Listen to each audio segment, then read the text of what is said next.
Well, the five-way leaders' debate on RTE took place last night. Party leaders responded to questions about immigration, political reform, job creation and bank debt. Two more debates between the leaders of Fine Gael, Labour and Fianna Fáil are scheduled before the general election.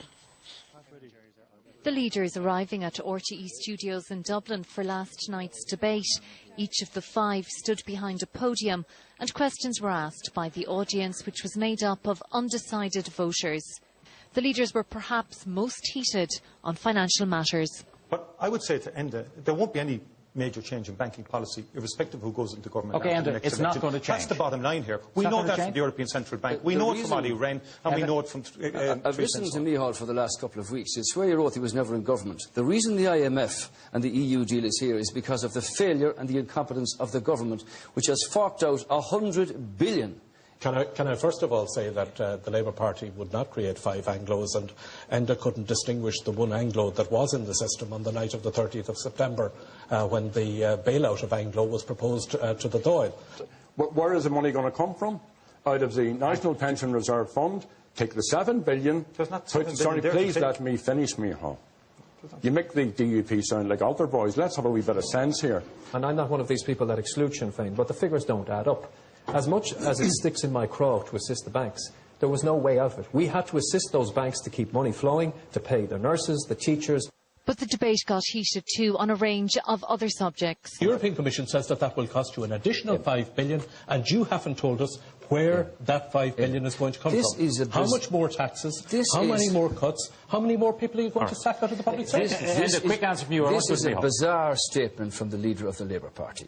There is no 5 billion black hole in Fine Gael's projections. The European They're backed Commission up says there is. by the Department of Finance and the ESRI. The greatest respect, Jerry is the last man on this platform to talk about fraud or to talk about anything like that, given the baggage that you've come with in the past. No, I don't mean that, Jerry. I don't take lectures from you. I just don't. You are. How dare you talk about fraud among politics and among people down here in the Republic? And can I say, just on this point, I'm disappointed with the Fianna Fáil attitude now that, for example, you've just changed the policy in relation to genetic engineering completely.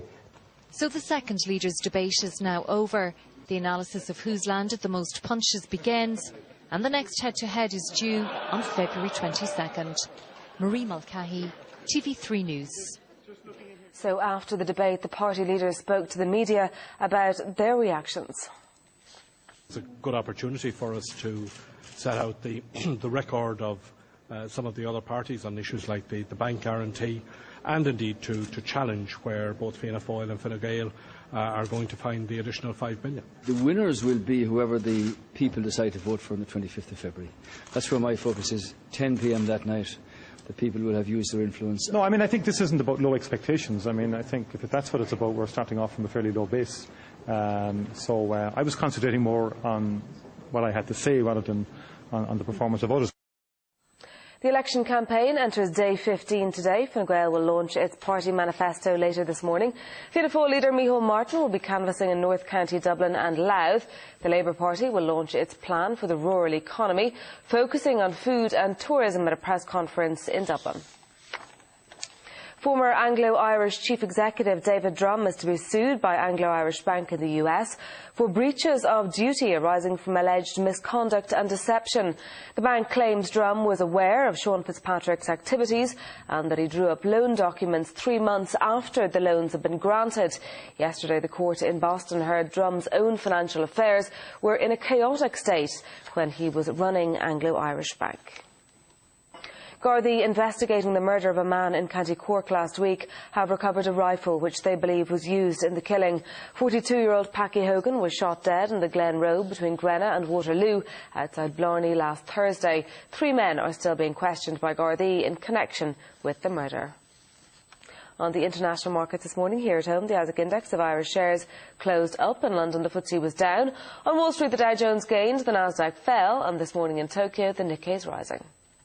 The money markets now, the euro is worth $1.35. It'll buy you 84 pence sterling. And now to some of yesterday's closing values of Irish shares. Gains there for the two main airlines. Bank of Ireland dropped back, while CNC and Elan both rose in value.